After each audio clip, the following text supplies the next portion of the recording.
ചെറുപ്പം മുതൽ കൊച്ചു വാനമ്പാടി എന്ന് അറിയപ്പെടുന്ന ഗായികയാണ് മലയാളികളുടെ പ്രിയപ്പെട്ട സുജാത മോഹൻ. 12 വയസ്സ് മുതൽ സിനിമയിൽ പാടിത്തുടങ്ങിയ സുജാത തമിഴ്, കന്നഡ, തെലുങ്ക്, ഹിന്ദി, മറാത്തി തുടങ്ങി വിവിധ ഭാഷകളിലെല്ലാം തന്റെ സാന്നിധ്യം അറിയിച്ചിട്ടുമുണ്ട്. 4 പതിറ്റാണ്ടിലേറെയായി സംഗീത ലോകത്തുള്ള സുജാത ഇതിനകം 10,000-ലേറെ സിനിമാ ഗാനങ്ങൾ വിവിധ ഭാഷകളായി ആലപിച്ചിട്ടുമുണ്ട്. 18-ാം വയസ്സിൽ ഡോക്ടർ കൃഷ്ണമോഹനുമായിട്ടായിരുന്നു സുജാതയുടെ വിവാഹം. തങ്ങളുടെ പ്രണയകാലത്തെ രസങ്ങളെക്കുറിച്ച് രണ്ടുപേരും മനസ്സ് തുറന്നിട്ടുമുണ്ട്. സുജാത 10-ാം വയസ്സ് മുതലാണ് ശാസ്ത്രീയ സംഗീതം അഭ്യസിച്ചു തുടങ്ങിയത്. 9 വയസ്സ് മുതൽ യേശുദാസിനോടൊപ്പം ഗാനമേളകളിൽ പാടിയിരുന്നു.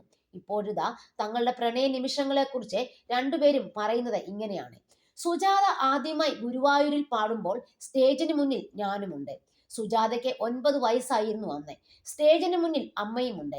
പക്ഷെ പാടിക്കഴിഞ്ഞിട്ട് സുജാത നേരെ എൻ്റെ അടുത്ത് വന്നിരുന്നു.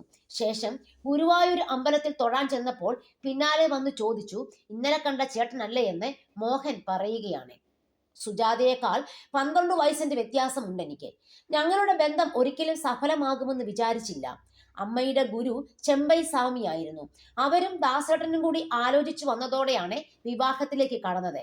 16-ാം വയസ്സിലായിരുന്നു നിശ്ചയം നടന്നതും. 18 ആകുന്നത് വരെ കാത്തിരുന്ന ശേഷമായിരുന്നു വിവാഹം. ആ സമയത്തെ നല്ല പ്രണയമായിരുന്നു. അന്ന് സെൽഫോൺ ഇല്ല. ട്രങ്ക് കോൾ ബുക്ക് ചെയ്തൊക്കെ കാത്തു നിന്നായിരുന്നു തമ്മിൽ ഫോണിൽ സംസാരിച്ചിരുന്നത്. അങ്ങോട്ടും ഇങ്ങോട്ടും എഴുത്തെഴുതുമായിരുന്നു. സുജാതയുടെ ഒട്ടുമിക്ക ഗാനമേളകളിലും പങ്കെടുത്തിരുന്നു. ഒരിക്കൽ ദാസേട്ടന്റെ സഹോദരന്റെ വിവാഹത്തിന് ഞാൻ മാടപ്രാവെ പാടിയപ്പോൾ ദാസേട്ടൻ സ്വകാര്യത്തിൽ പറഞ്ഞത് ഓർമ്മയുണ്ട്.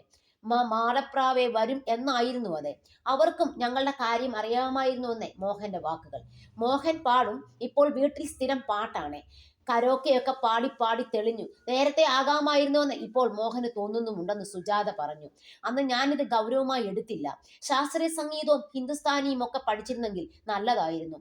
കോളേജ് കാലത്തെ പാട്ടിന് സമ്മാനമൊക്കെ വാങ്ങിയിട്ടുണ്ട്. മെഡിക്കൽ ഫീൽഡിലേക്ക് കടന്നുവെങ്കിലും ജീവിതത്തിൽ വിവാഹം കഴിച്ചത് സംഗീതത്തെയാണെന്നാണ് മോഹൻ പറയുന്നത്.